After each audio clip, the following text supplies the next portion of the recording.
Sugeng Enjang. Sugeng Enjang, setuju pemirsa. Horas, Sugeng Enjang, priye kabare? Nan samuane.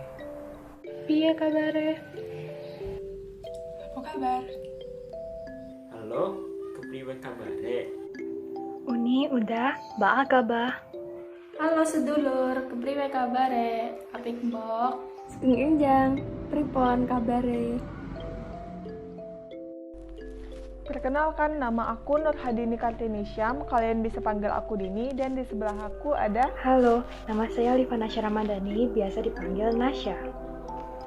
Halo, hari ini saya akan menjelaskan satu hak yang akan didapatkan oleh seorang warga negara Indonesia, yaitu adalah hak dalam beragama.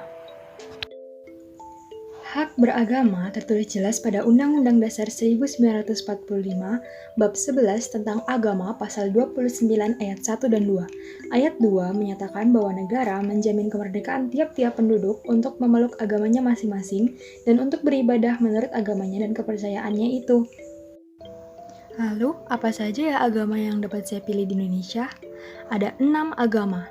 Yang pertama ada Kristen, yang kedua ada Katolik, yang ketiga ada Hindu, yang keempat ada Buddha, yang kelima ada Konghucu, dan yang terakhir adalah agama yang saya pilih, yaitu Islam.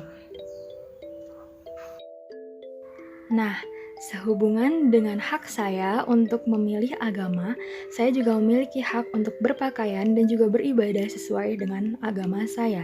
Di sini saya wajib menggunakan mukena untuk melakukan ibadah saya, yaitu sholat, dan kemudian negara juga menjamin hak saya untuk beribadah seperti yang saya contohkan pada satu video ini, yaitu membaca Al-Quran.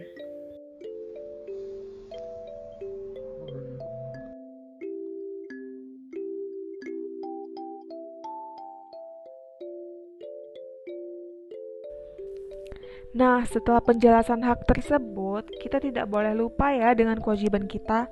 Di sini aku akan mencontohkan kewajibanku sebagai penganut agama Islam. Salah satunya ialah sholat 5 waktu. Sholat sendiri merupakan kewajiban yang telah disyariatkan dalam agama Islam. Nah, salah satu kewajiban kita sebagai umat beragama ialah mempercayai adanya Tuhan yang Maha Esa. Kita melakukan ajaran-ajaran yang diajarkan dalam agama tersebut, dan tentu kita menjauhi diri dari larangan-larangannya. Serta kita tidak boleh lupa ya, walaupun menganut agama yang spesifik, contohnya saya menganut agama Islam, kita juga perlu sekali untuk menghormati agama lain dalam melakukan ibadahnya. Karena Indonesia sendiri merupakan negara Bhinneka Tunggal Ika dan bukan negara keagamaan, maka kita sebagai manusia Pancasila wajib menerima perbedaan dan menghargai perbedaan tersebut. Terima kasih semuanya.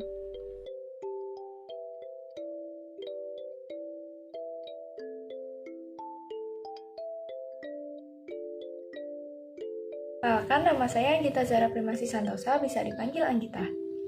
Halo, nama saya Yeskiel Omega Karacap, bisa dipanggil Kiel.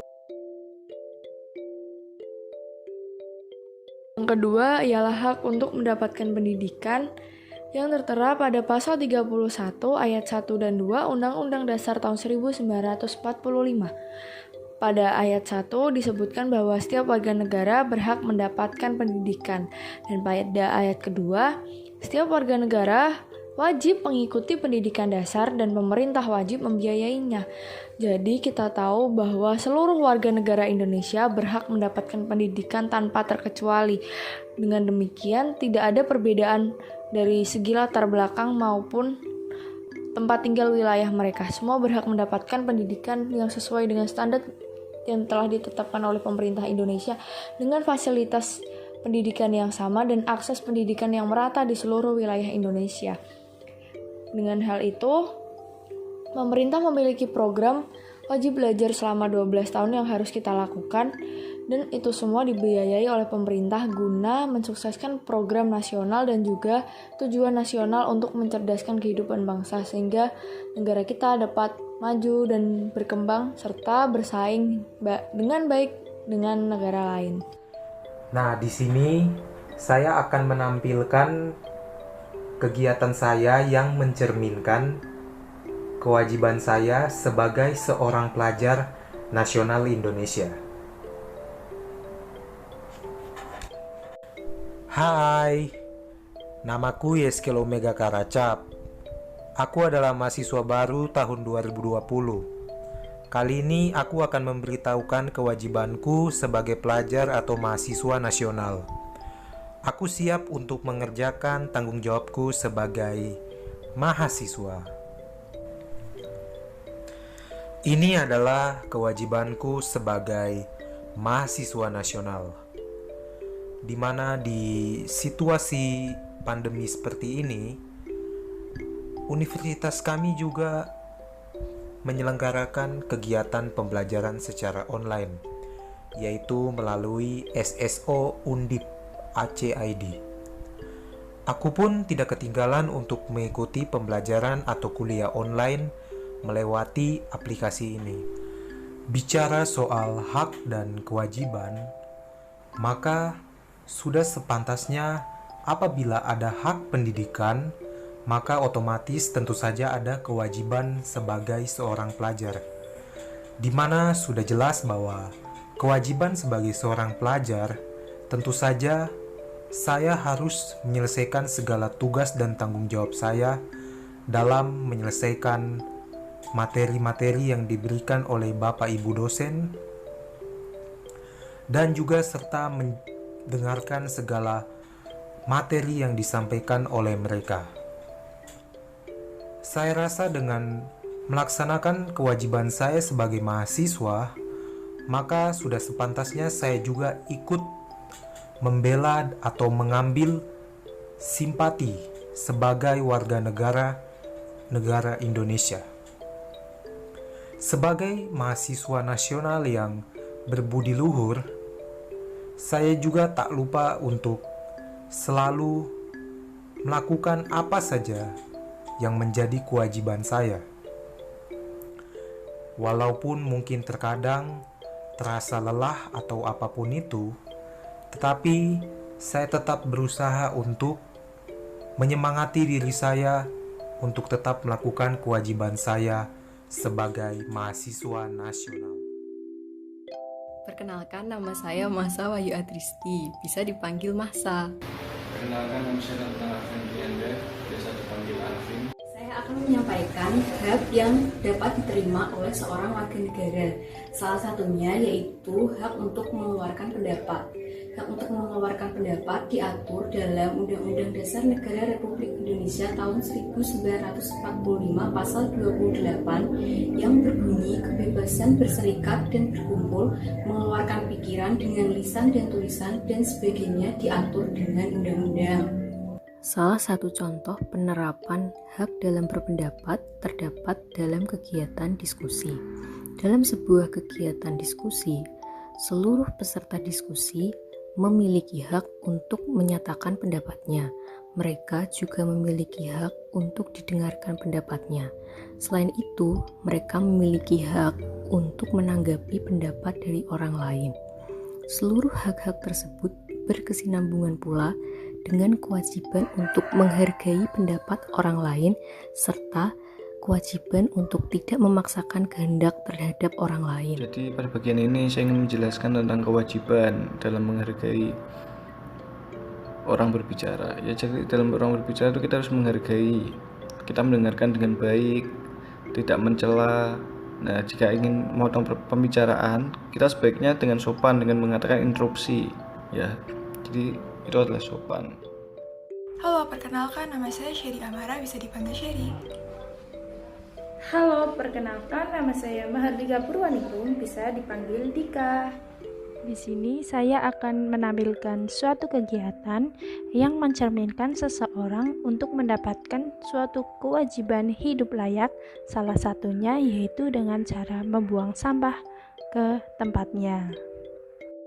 Ya, salah satu kegiatan dari hak dan kewajiban mendapatkan hidup layak yaitu dengan cara membuang sampah pada tempatnya dan juga menyapu lantai. Di sini kegiatan saya yaitu membuang sampah pada tempatnya. Membuang sampah pada tempatnya memiliki beberapa manfaat, antara lain dapat terhindar dari penyakit dan bakteri, dan juga menjadikan lingkungan kita menjadi bersih. Selain itu, kita juga dapat membersihkan lingkungan kita dengan cara menyapu lantai. Menyapu lantai sangatlah bermanfaat bagi kita agar lingkungan kita menjadi bersih, sehat, dan juga memunculkan rasa nyaman kepada pemiliknya. Di sini saya akan menjelaskan contoh hak saya sebagai warga negara Indonesia dalam mendapatkan kehidupan yang layak. Hak untuk hidup layak bagi setiap warga negara telah disebutkan pada pasal 27 UUD 1945 ayat 2, yaitu tiap-tiap warga negara berhak atas pekerjaan dan kehidupan yang layak bagi kemanusiaan. Pada contoh kasus pertama, hak untuk hidup layak yang bisa saya dapatkan adalah hak untuk memperoleh air bersih dan sehat untuk bisa dikonsumsi. Selanjutnya adalah hak untuk mendapatkan infrastruktur yang baik seperti listrik, tempat tinggal yang layak, jalan yang baik, serta lingkungan yang bersih dan asri. Halo, perkenalkan nama saya Yuna Salsabila. Halo, perkenalkan nama saya Gios Danika, biasa dipanggil Gios. Halo, perkenalkan nama saya Tia Kotrada Fauzia, bisa dipanggil Nada.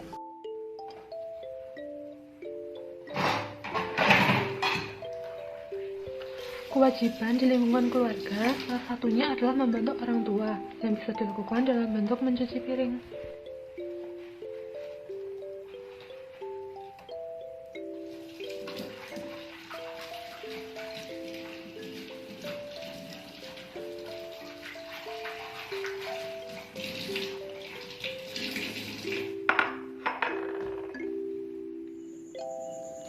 Ini adalah tempat saya belajar. Tempat ini sangat berantakan. Oleh karena itu, saya akan merapikannya.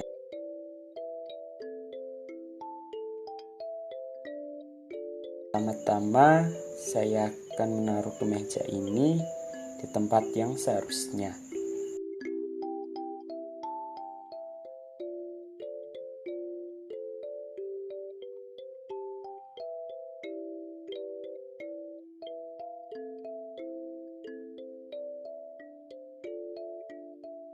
Merapikan tempat belajar itu sendiri merupakan salah satu bentuk contoh dari menjalankan kewajiban kita di lingkungan rumah.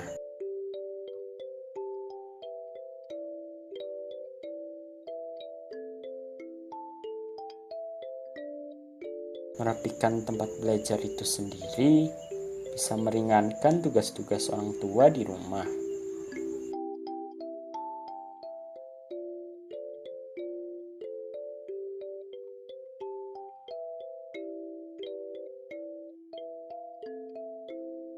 Apabila tempat belajar rapi, belajar pun akan menjadi lebih nyaman.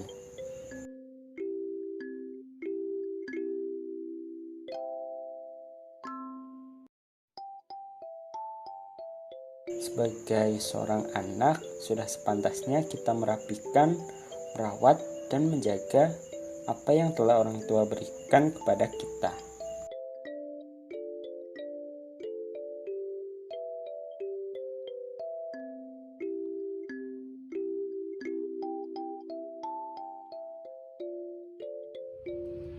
Nah, mau pergi dulu. Mau mana? Main. Dadah, Assalamualaikum. Salam. Enggak salam enggak? Mau. Assalamualaikum ya. Salam. Hati-hati. Ya.